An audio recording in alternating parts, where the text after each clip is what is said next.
Assalamualaikum, selamat datang kembali di channel MA Tech. Nah, kali ini kita akan bahas sebuah smartwatch terbaru dari Kospet, yaitu Kospet Tank 3. Seri ini penerus dari seri pendahulu, yaitu Tank 2. Dari penamaannya, yaitu tank yang identik dengan kuat, smartwatch ini memang cocok ya dipakai buat kegiatan ekstrim ataupun militer. Di boxnya ini ada beberapa poin yang di highlight seperti sertifikasi IP69K dan 5ATM. Jadi smartwatch ini bisa diajak nyelam sampai kedalaman 50 meter. Terus standar militer 810H sudah melalui 15 tes militer, jadi aman dipakai di segala kondisi dan terproteksi oleh Gorilla Glass. Oh ya, Tank 3 ini ada dua versi ya, basic dan ultra. Perbedaan yang paling mendasar, di Tank 3 Ultra udah built-in GPS dan sensor yang lebih lengkap, ada altimeter, kompas, dan barometer. Sedangkan di T3 Basic ini nggak punya. Lainnya kurang lebih sama aja seperti chip Bluetooth, pedometer, display 1,43 inch AMOLED, untuk baterai di sini 500 mAh. Termasuk gede ya untuk ukuran smartwatch. Oke, di dalam boxnya langsung disambut si smartwatchnya, terus dapat strap warna hitam. Dudukan magnetic charging dengan 2 titik pin, dapat bonus tempered glass beserta kelengkapan pemasangan, mantep. Dan terakhir user manual book. Nah, untuk bahan strapnya ini silikon, kalau untuk pengaitnya dari metal.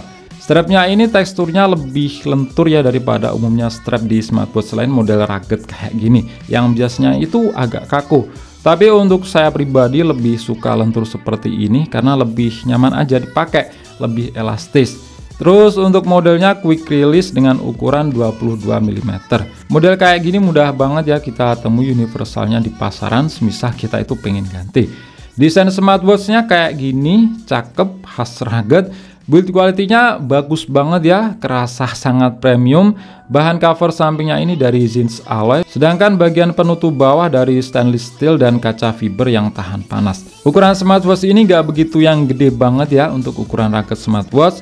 Dipakai di pergelangan tangan saya yang kecil ini masih pantas lah dilihat, tapi lebih cocok buat kalian yang punya pergelangan tangan gede, itu kelihatan lebih maco. Punya diameter 49,5 mm dengan ketebalan 14,4 mm. Sedangkan untuk berat bodinya belum termasuk strap, itu 75 gram, jadi nggak begitu berat. Kalau keberatan berarti kamunya yang tulang lunak.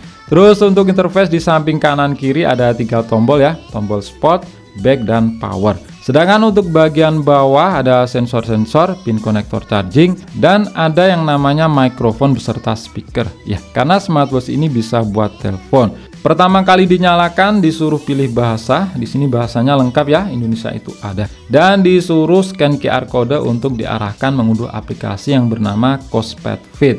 Jadi aplikasinya itu khusus punya sendiri ya, bukan universal macam David. Di sini saya pakainya Android, jadi downloadnya di Play Store. Dan tampilan watch face default bawaannya seperti ini, model jam analog yang kelihatan keren ya. Pilihan watch face bawaannya di sini disediain 7 space, jadi cukup banyak. Dan tentunya itu masih banyak pilihan lagi dengan cara download di aplikasi Kospet Fit. Di sini tertata rapi ya pilihan watch face-nya dalam beberapa kategori. Jadi semuanya itu nggak dijadikan satu. Tentunya juga bisa kita custom, semisal ya pakai foto. Ternyata space watch face di perangkatnya ini bisa ditambah sampai 4 ya. Jadi totalnya 11, bawahnya ini kan ada 7. Bicara soal kualitas layar, jujur di sini bagus banget. Panel AMOLED-nya bukan yang abal-abal, tajam banget. Kecerahan maksimalnya juga tergolong tinggi ya, yaitu di 1000 nits. Di bawah terik sinar matahari udah mantap banget, terlihat jelas meskipun kecerahan belum maksimal. Di 80% saya rasa udah cukup. Untuk ukuran 1,43 inch dengan resolusi yang termasuk tinggi untuk ukuran smartwatch, yaitu 466 x 466 pixel. Jadi gambar yang dihasilin itu halus, nggak kotak-kotak. Dan juga udah terproteksi oleh Corning Gorilla Glass 3. Dalam posisi layar mati terlihat cakep ya, hitam pekat. Respon layar sentuhnya di sini juga udah enak banget, responsif. Kemudian untuk fitur Rise to Wake di sini juga responnya sangat cepet ya, instan, nggak ada delay. Kalau di smartwatch murah biasanya fitur ini kadang delay atau bahkan itu nggak jalan. Performa smartwatch ini saya rasakan itu gesit ya, antara transisi buka tutup menu itu satset, nggak kerasa lola atau nge-lag. Karena udah pakai chipset dual core dari Exynos ATS 3085L. Penggunaan chipset ini juga kerasa banget konsumsi dayanya itu irit. Saya tes penggunaan full notifikasi buat teleponan itu bisa sampai 6 harian. Itu udah termasuk irit banget loh. Kalau Cosepad-nya sendiri mengklaim penggunaan berat itu bertahan 5-8 hari. Untuk tampilan UI-nya saya rasa umum ya, mudah dioperasikan. Geser dari kiri untuk melihat notifikasi. Ukuran tulisannya di sini pas ya, nggak begitu gede juga nggak begitu kecil. Dan hanya bisa nampilin teks aja, nggak bisa nampilin emoticon. Terus geser dari atas masuk ke pusat kontrol seperti ngatur kecerahan dan lain-lain. Dan untuk pilihan menunya di sini masih bisa kita tambah lagi. Terus geser dari bawah masuk ke widget seperti detak jantung, musik, stopwatch, cuaca dan lain-lain. Untuk tampilan cuacanya seperti ini, cakep ya. Dan informasi yang ditampilin itu lengkap. Terus geser ke kanan masuk ke menu, secara default gaya menunya di sini daftar. Ada menu panggilan ya. Karena smartwatch ini bisa buat teleponan karena udah built-in microphone dan speaker. Nah, kemarin itu sempat bisa ya buat panggilan WhatsApp. Kalau ada panggilan di smartwatchnya itu ada tombol untuk nerima dan bisa buat ngobrol. Tapi setelah saya update software di smartwatch ini, menu itu jadi hilang. Nggak bisa buat ngobrol via WhatsApp, cuma tampil notifikasi aja. Terus ada beberapa aplikasi yang berkaitan dengan olahraga. Coba cek latihan. Nah, di sini ada tulisan GPS. Coba GPS-nya di sini ngambil dari HP. Kalian bisa lihat di sini tulisannya posisi GPS ponsel. Kalau untuk tipe yang T3 Ultra itu udah built-in GPS. Terus ada menu detak jantung, tidur, tekanan darah, oksigen, ada musik. Jadi smartwatch ini juga bisa kontrol musik, pindah-pindah lagu. Semisal ya, HP kita sambungin ke earphone TWS, bisa kontrol pakai smartwatch ini. Terus di sini ada menu asisten suara. Nah, ini untuk jalanin Google Voice Assistant di Android atau Siri di iOS. UI di YouTube.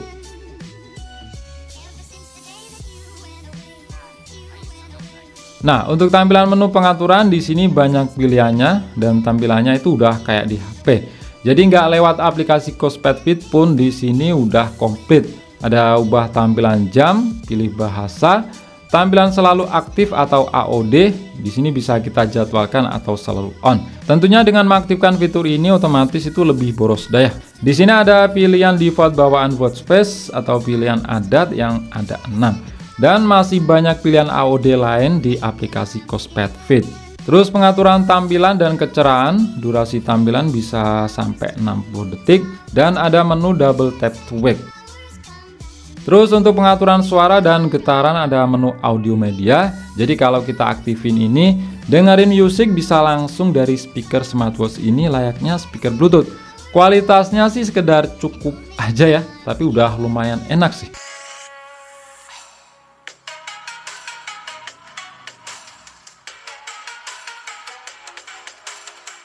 Tingkatan getaran ini juga bisa kita set ya, kuat, lemah atau off. Terus menu tema, jadi tampilan menunya di sini ada 6, bawaannya tadi kan daftar.